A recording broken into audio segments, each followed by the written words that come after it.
Bring in show music, please. Hi, I'm CNBC producer Katie Kramer. Today on Squawk Pod. Tensions rising on elite college campuses, pro-Palestinian protests, brazen antisemitism, over 100 arrests, New York City Rabbi David Ingber on campus safety at Columbia and beyond. The toxicity and the level of infection in our elite academic institutions is remarkable. Plus, a Columbia Business School donor weighs in on the chaos, investor Leon Cooperman. Many of the college kids have for brains. Forgive me for my language. And two-time Nobel Prize-winning economist Joseph Stiglitz, the biggest hurdles for today's economy. Does raising the interest rates actually address the problem? And what should be our target? All that today, and Elon Musk's tiff with the Australian Prime Minister over censoring, or not, a post on X. What shouldn't you be able to see? Should you be able to see everything? It's Tuesday, April 23rd. Squawk Pod begins right now. Stand Becky by in 3, 2, 1. Cue it, please. Good morning, everybody. Welcome to Squawk Box right here on CNBC. We are live from the NASDAQ market site in Times Square. I'm Becky Quick along with Joe Kernen and Andrew Ross Sorkin. And here we go. Let's take a look at the U.S. equity futures. Free Palestine!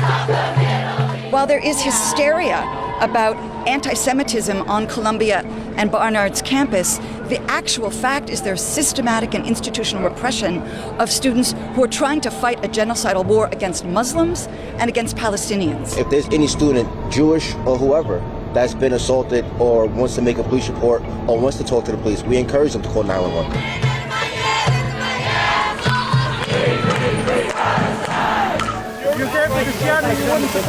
You're a paid protester. You mean nothing. You believe in nothing.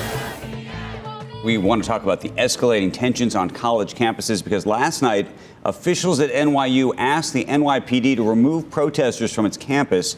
School officials said the pro-Palestinian protest had not been authorized and it had asked police to enforce trespassing violations. Students and faculty were among those arrested. Overnight in Columbia University, they announced that the classes for the rest of the semester would be hybrid, allowing remote attendance when possible. Comes as billionaire donors are rethinking their support of Columbia over pro-Palestinian protests that have included violent and anti-Semitic rhetoric. In a statement, Patriots owner Robert Kraft, who's a Columbia alumnus, saying he's not comfortable supporting the university until corrective action is taken. When asked if he would follow Kraft's lead in pausing his support, Columbia donor Leon Cooperman saying, "I can't say that yet." He said he doesn't hold the administration responsible for demonstrations, said that the kids are, quote, out of control. Cooperman will join us to talk about those protests, his donations, and other plans. And we're watching shares of Apple this morning. Bloomberg reporting that iPhone sales in China fell 19% during the March quarter, citing an independent research firm. That'd be the worst performance in China since COVID struck back in 2020. And the report said that Apple fell to third place in that market behind local brands Vivo and Honor. And it's roughly on par with the resurgent rival, familiar with, Huawei. Business has been tougher for Apple in China since Beijing restricted foreign devices in state-backed firms and government agencies, kind of a retaliatory move. You don't know. Retaliatory move for what? I don't know, something for we're doing Huawei here. Or for TikTok, which, by the way, every social media company from the United States is banned in China and has been for 10 years. When does TikTok, even if this happens, go away? I hear that it's just never going away. Depends on how you believe it'll work. It could very well, if you read the bill, it's very possible that it would sit on your phone and just never be updated or upgraded. So ostensibly, but I think it would devolve after 3 to 5 months, I would think. Oh yeah, it could be gone that quick. Well, no, when you say gone, it's not that they have to actually take it off the phone. That's the crazy part. It's that they can't update it. So at some point, people will go to other. So it's platforms. listening to you right now. It doesn't know whether it likes you or not, right? Possible, but I don't. As you know, I don't believe any of these things are even happening. You don't? No. Why don't you think it happens? I think this is all. I think to the extent that TikTok is a national security threat, it is only a national security threat prospectively, meaning I do not believe that they are actually using the data in some kind of nefarious way today. I don't think they've not shown us any evidence that they have said that they will not cooperate evidence with the Chinese government, but there is no Chinese company that can not cooperate with the Chinese government. Just ask Jack Ma. No, but my only point is that it's only a national security threat if you actually think that they are trying to participate in election interference. And there's no reason to think that any of our college kids are being influenced in some nefarious way. They're all acting so well right now. Sure, I just don't think it's just not TikTok. By the way, it may be a function of TikTok, but it's not because TikTok has built the algorithm to do this to. There are people who argue the other side of that. Ted Cruz, some of our guests, one who may come back. None of whom have shown any evidence whatsoever that's actually the case. Elon Musk lashing out at Australia's Prime Minister early this morning after a court ordered his social media company X to take down footage of an alleged terrorist attack in Sydney. X had already blocked posts from users in Australia, showed a violent knife attack, but Australia is ordering X to take down the content globally. And Australia's Prime Minister called Musk an arrogant billionaire who thinks he's above the law. And in a post, Musk said, does the PM think that he should have jurisdiction all over the earth? Musk said that no country should be allowed to censor content for all countries. I think I have to agree with him on that. I haven't seen it. I haven't seen it either, but if other countries want it taken down, they should have the jurisdiction over that too. I did see, on another note, a cool video of Alec Baldwin. Did you watch that? No. He's in a Starbucks and what does it take to make Alec Baldwin look like a good guy and sort of a sympathetic character? It takes a lot, and he actually does on this. You should check it out. But there's a person that keeps saying, harassing Alec Baldwin in the Starbucks, say Palestine needs to be freed. Palestine is free. Palestine is free. And he kept saying it. The Starbucks employees try to get the person, and the person that's saying it is filming Alec Baldwin. Right. And so Alec Baldwin's trying to get away, and the employees are trying to get, the person that's filming is not ordering anything at Starbucks, so Alec Baldwin ignores him. Finally, he's walking out, and the guy approaches him, and all you see is boom! And it looks like Alec Baldwin just slaps the phone out of the guy's hands, and now it's like an assault, or, Alec Baldwin in the past has had his temper sort of, right. But I was on his side. So that's what it takes to get to the point where I was sympathetic. Will you watch it now? Yesterday I gave you a good one. I gave you a good one. Then you didn't care when I told you about it, but then when Bill Ackman retweeted it, you wanted to what? The SNL. No, I just hadn't seen it. I asked you to, and you weren't looking it up. But then Bill Ackman retweets it, and all of a sudden it's like you're telling your friends about it. But that's how it happened. That's I've not seen what happened. Okay, I'm still wondering what it should be on. How violent? What shouldn't you be able to see? Should you be able to see everything? I mean, like a bloody knife attack? Is that something? I don't want to see it, but I don't think the Prime Minister of Australia has the right to say it's going to be censored globally. I think every nation has its own right to what's going to be shown in its territory. Sometimes you can't help what you see. It happens, and it's already too late. Can't unsee. Tease will be next. Coming up on Squawk Pod, elite university campuses are at a boiling point across the U.S. In New York, Columbia students are protesting, and some Jewish students are going home to feel safe. New York City Rabbi David Ingber joins us. This is not an issue of free speech. People are not protesting a political stance vis-a-vis Israel and vis-a-vis the Palestinians, advocating for sovereignty. They're essentially calling for the genocide of Jews who live in Israel and Israelis. We'll be right back.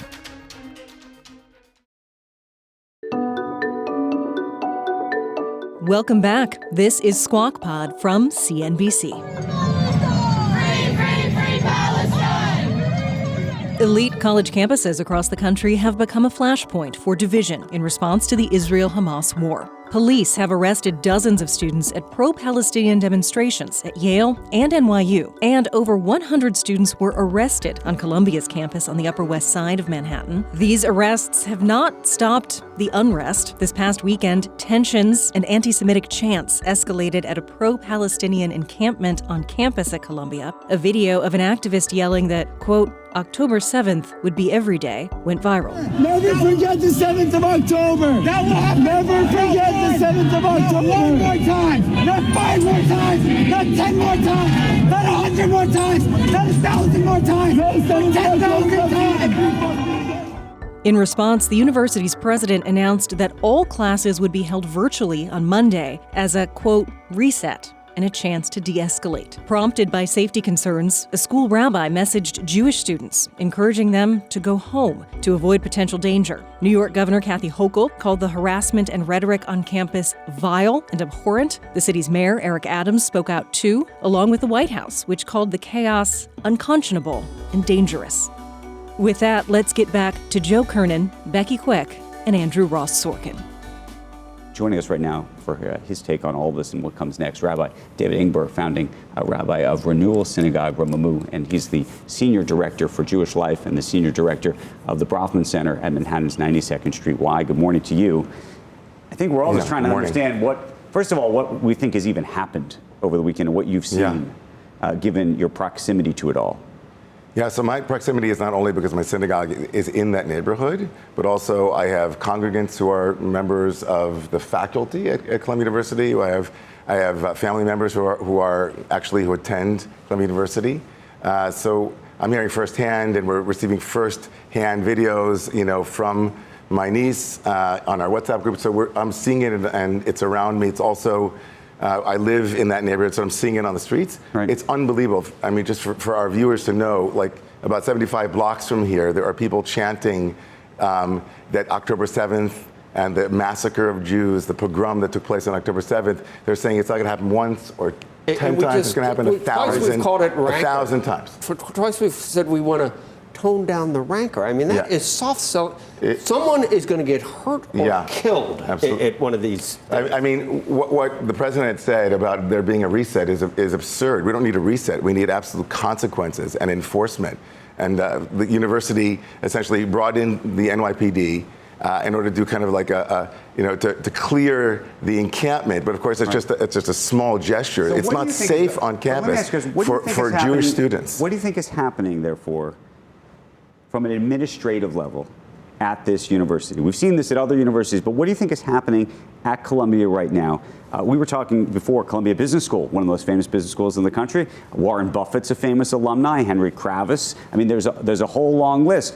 Where is the pressure point on these universities for there to be some kind of meaningful change? So I don't know, I'm not in those backdoor conversations, but it's a little bit appalling, and it should appall all of us, that it took a congressional hearing in order to get the president of Columbia University to begin some small gesture of disciplinary action towards tenured professors who reveled and who spoke in what took place on October 7th. I mean, this is the toxicity and the level of infection in our elite academic institutions is remarkable. It's just remarkable. Explain how this is different from free speech, because I think that's where a lot of people get confused. Free speech and protest on campus are one thing. What is different that's happening? Again, so I'm not a lawyer. I can't actually, No, legally, just from I'm what not you've sure. seen. But what we've seen is that this is not an issue of free speech. People are not protesting a political stance vis-a-vis Israel and vis-a-vis the Palestinians, advocating for sovereignty. They are actually they're essentially calling for the genocide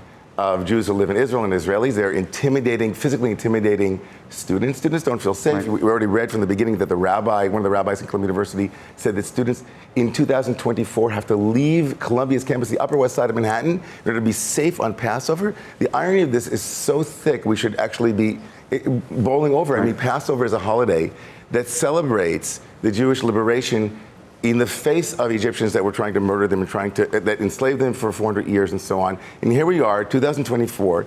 We have the libel against Jews, that they use the blood of Christians was a common trope in Europe around Passover, that we'd make matzah with blood. And here we are in 2024 at the bastion of our elite institutions telling Jews that unless they go home, they're not safe. And I know personally from my niece, who is at home now, we know students are terrified, and they've been bullied, they've been harassed, they've been spit at.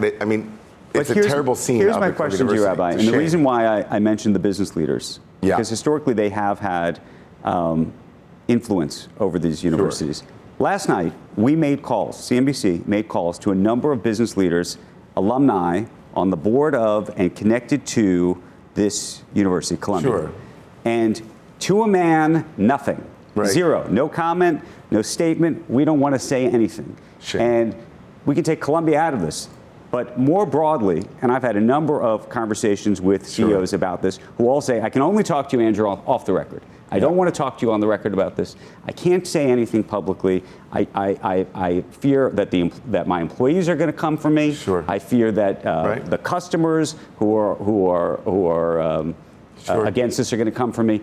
What do you tell those people who are watching right now on this issue? Well, this is a time for moral clarity and for moral courage. You know, one of the great things about the story of Passover is that in order for the Israelites to become free, God gave them a test. They said, take the God of Egypt and bring it into your home, and that will become the Paschal offering. Sacrifice, right, the God of Egypt. The Israelites at the time said, that's too scary, that's terrifying. How do we bring the God of Egypt into our home and sacrifice it? And that forever becomes the emblem of what Passover stands for, which is the courage to do the scary and risky thing. Right? You want to be free? If we're speaking about liberal values, we're speaking about this country, it's really remarkable to see how leadership here is so wanting. Right? Takes Mayor Adams. Is there a way to stand up? Governor Hochul and Mayor Adams are more vocal, and the White House, which has already issued 3 statements on anti-Semitism thus far, has more moral courage than Columbia University's leadership and other elite universities' leadership. That's appalling. Okay, so explain this. Is there a way to stand up for Jewish people and against anti-Semitism, and at the same time potentially disagree with the approach that Israel has taken as it relates to Gaza? Of course there is.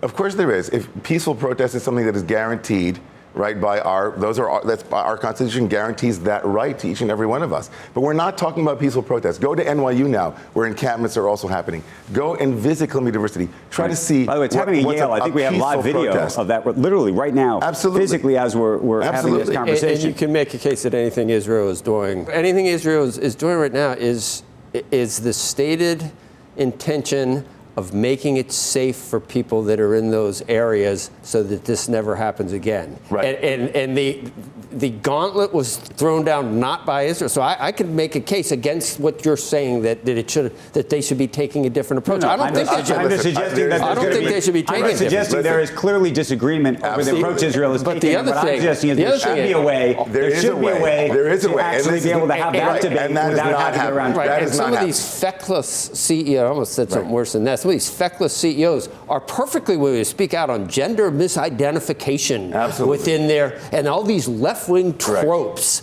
that they've taken hostage where you can get canceled, and they won't speak out on this. Yeah. It's disgusting. The double standardism is again, the double standardism vis-a-vis Jewish, and the persecution of Jews or the way that protest is happening is just glaringly obvious. And certainly, to answer your question, Andrew, and to all of your viewers, of course, to be able to disagree with the government or with a policy is one thing. But for those who are using libelous terms like genocide and ethnic cleansing, which are completely inaccurate and not true, but ironically also supporting Hamas, we have people who are holding up signs next to Jewish protesters, pro-Israel protesters, that says, next Qassam rockets or Hamas rockets target these students, these people. Right. These are protests on campus, and the university administration has done nothing about that? Absolutely nothing.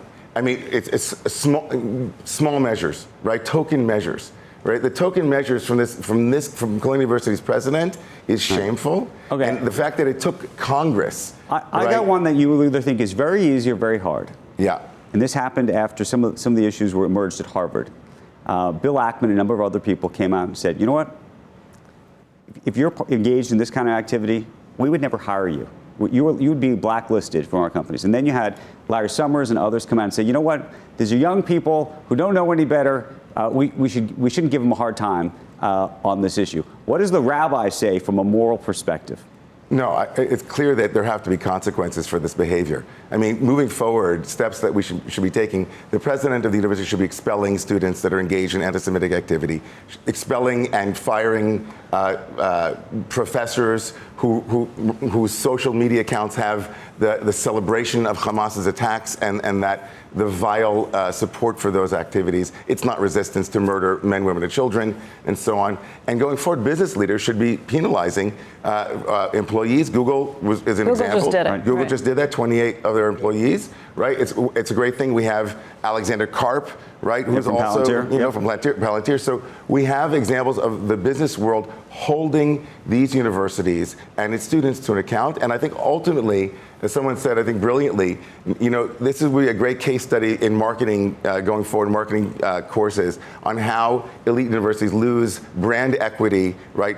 The product at these universities is suspicious. It is subject going forward. And the business world should actually use those consequences to help make a change happen in those universities. Rabbi, thank you for coming in this morning. Absolutely. It's Passover, so I'm hoping for safety for all people, and especially for Jews up at Columbia University. The last thing I want to say is to the Jewish students there, we should be banding together. I know that the instinct here is to go home, and I want to say that we, as with our allies, and there are plenty of them, we should be banding together to make Columbia University and all universities safe for Jews and for all people. Thank you. Appreciate it. Thank you for having me. The scene at Columbia has captured national headlines as tensions rise on other campuses as well. Our team spoke to one Columbia Business School alumnus who estimates that he has donated more than $50 million to the school since his time there. Famed investor Leon Cooperman. He's the son of Polish-Jewish immigrants. Cooperman grew up in the Bronx and has never minced words. What's going on the campuses reminds me a little bit about the Vietnam War demonstrations. Okay, it's the responsibility of the university to create a safe and welcoming environment. And for many universities, including Columbia, they failed in doing that. But they're catching on. And right now, I think they're trying to do the right things. And it's a very sad situation. A competitive network about 3 or 4 months ago, I said many of the college kids have for brains. Forgive me for my language, but I grew up in the Bronx. And that was more of an accepted terminology. And when I say that, let me explain what I mean. A lot of these kids are chanting from the river to the sea, free Palestine. They're advocating for the destruction of Israel. What is Israel? Israel is the only reliable ally the United States has in the Middle East, is the only democracy in the Middle East, is the only country in the Middle East that allows gays and lesbians to practice what they want to practice. And when I see a group that say gays to Palestine, I kind of laugh at how crazy they are. Because if it was up to these other countries in the Middle East, they would be beheaded and killed. Part of the argument, though, is not just that these younger people who have this perspective on their own, but have this perspective because they were taught this to some degree at these universities. My whole life has been trying to pick winners in the market. So in the nonprofit world, I try to give my money to winners. Whether it's Harlem Children's Zone, whether it's Robin Hood, in the academic environment, I've tried to give money to those schools that, have made a difference to me in my lifetime. I don't think it's right, but I probably couldn't have gotten into Wall Street from Hunter College, where I got my undergraduate degree. I got an MBA from Columbia, and the very next day I joined Goldman Sachs. I had 25 close to 25 very enjoyable years there. And I feel a debt of gratitude to Columbia, and I've been giving them money. My only change, frankly, is I've specified that my giving must stay within the business school. I did not go to Columbia undergraduate. I went to Hunter College undergraduate. But we're going through difficult times. As it stands now, the pro-Palestinian encampment is still in place on Columbia's campus. On Monday night, as Passover began, students on site observed the holiday with symbols from both religious traditions. And next on Squawk Pod, it's nice to have a Nobel Prize winner at the table. Nice to be here. Columbia Business School's Joseph Stiglitz on inequality, the economy, and his surprising take on what might make us successful. A little higher inflation would actually be good for the economy.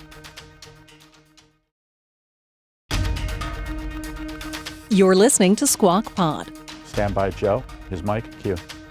You're watching Squawk Box on CNBC. I'm Joe Kernen along with Becky Quick. and Andrew Ross Sorkin. Our next guest is here to weigh in on the state of the economy, the Fed, and so much more. I want to bring in two-time Nobel Prize-winning economist Joseph Stiglitz. He's, of course, the former CEA chair, former World Bank chief economist. He's now a professor at Columbia University, chief economist with the Roosevelt Institute. And he's got a new book out. It is called The Road to Freedom, Economics and the Good Society. And today is publication day, so congratulations. It's nice to have a Nobel Prize winner at the table. Nice to be here. I want to talk about this book, and I want to talk about the freedom you talk about in the economy. But I want to talk actually for just a moment about our current economy. In this book, you also talk about taxes and the like, and wealth taxes, and what it means to be free and have a free economy. But I'm curious what you think about inflation, current inflation, and how you think about that in terms of the freedom of our economy and the tax that exists on our economy today. Well, we brought inflation down a lot. And the key issue back in the years immediately after the pandemic was what was generating this kind of inflation we hadn't had for almost a half a century. And to me, there were a lot of debate about it. And to me, the underlying source, if you look very carefully at what sectors the inflation was in, where it was very clear. It was a supply side shortage generated by the pandemic. It was the war in Ukraine. It was demand shifts. Remember the pandemic, people wanted to live in different places, and house prices where they wanted to live went up, and all of that was the underlying source of the inflation. And therefore, the Fed's response of just raising interest rates wasn't getting at that underlying source, and in some ways made things worse. So you think it was a mistake for the Fed to increase interest rates? I think it was a good thing that they normalized interest rates. You know, the zero interest rates that we had since 2008, the cost of capital shouldn't be zero. Do you think it should stay at where it is today? No. What would you do if you were? I think what they should have done is raise it to a more normal level, 3.5%, and then increase it beyond that much more cautiously than they did. And the implication of that is that where it is today, they ought to be moving it down. It distorts the economy, not only here at home, but globally, when you have such but high you still have you have persistent inflation. I mean, look, Jason Furman's made the argument that if, in fact, the Fed lowers interest rates this calendar year, it is likely because we actually have an employment problem or an unemployment problem rather than a true inflation, that inflation's actually coming down. Well, as I say, go back to, does raising the interest rates actually address the problem? And what should be our target? Now remember, in terms of target, 2% number, that was pulled out of thin air. There was no economic science behind that. No economic science says how fast you should go back to whatever goal, arbitrary as it is. And you think the credibility of the Fed matters? Doesn't matter? Does that 2% target matter? The credibility of the Fed should be based on overall, are we keeping inflation within guardrails? And everybody realizes that we don't have runaway inflation. We're not Argentina.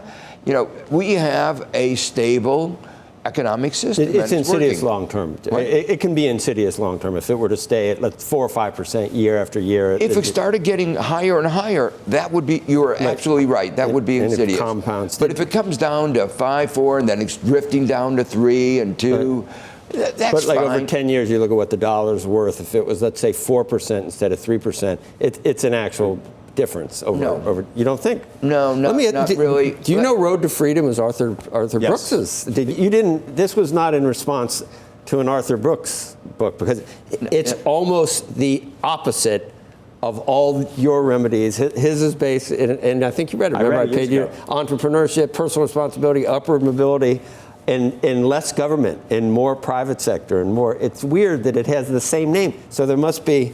It must have diverted. There must have. When you get to a fork, take it. I think they say. Let me explain why a little higher inflation Oh, go ahead. Overall, would actually be good for the economy, because what we've observed for a long time is what we call downward rigidities. Right. Very hard to get wages to fall. Right. And when you're going an economy going through, big structural change like we're going through, AI, the green transition, then you need to move labor, capital from one place to another. What guides that movement is changes in the relative prices. And when you can have more movement in that relative prices, which you can do with downward rigidity if you have a little bit higher inflation target, gives you a lot of better ability to move resources without high unemployment. Let me ask you two very quick questions about this book. You write the following about economic freedom. You say that phrase is even misunderstood, because you say that right now we don't take into account both sides of that freedom. You say the freedom to harm others, for example, or the freedom not to be harmed. Too often we have not balanced the equities well. Gun owners versus victims of gun violence, chemical companies versus the millions who suffer from toxic pollution, monopolistic drug companies versus patients who die or whose health worsens because they can't afford to buy medicine. And my question to you about that, about this balance issue, is if we were more cautious on one side on all of those issues that you just described, and I think there's folks who would like us to be more cautious, what happens on the other? Meaning there's an argument made, I think less so with guns, but let's go do it with medicine, that you want people doing new innovative things in science on medicine because of the lives that could be saved. And how do we think about that balance? Yeah, you're right. These are very hard questions of these balances. In some cases, I point out in the book, it's pretty obvious which is more important, the rights of the exploiter or the rights of the exploited. Right. But the kind of cases that you mentioned are the hardest, and that's where economics comes really to bear. What is the process by which most drugs get produced? Right. And think about the most important one we've had in recent years, the vaccine that protected all of us against COVID-19. That was almost all funded by government. Government funded the basic research that created the mRNA platform. Right. And government funded most of the work then going from that mRNA platform to the vaccine. And the last mile was done by the private sector. They would have done that if their profits had been 1/10 of what they actually got. I want to thank you. The book is called The Road to Freedom. I know we don't have time, but I'm just going to ask you in 30 seconds, because you are at Columbia right now, do you support this administration and everything that's happening? What I've been seeing up at the business school where I am, things are very quiet. Okay. The conflict that we're seeing here really illustrates many of the issues that I talk about in my book. Okay. There are conflicts here between different rights, the right to speech, the right to assembly, the right not to be discriminated against. So there are those balancing, and there are rights of different students. And bringing those together in the book, I give a framework for doing that. The problem is, this is a moment of passion. My book calls for reason, and it's very difficult to get that kind of reasoning that we need in this moment of passion. It's called The Road to Freedom. Joseph Stiglitz, thank you very much. Appreciate it. Thank you. And that is Squawk Pod for today. Thanks for listening. Squawk Box is hosted by Joe Kernen, Becky Quick, and Andrew Ross Sorkin. Tune in weekday mornings on CNBC at 6 Eastern. Follow Squawk Pod wherever you get your podcasts. And tell us what you think. If you listen to Squawk Pod on Apple Podcasts, would you be so kind as to rate this podcast or even write a short review? That helps other listeners discover Squawk Pod. That's it. We'll meet you back here tomorrow. We are clear. Thanks, guys.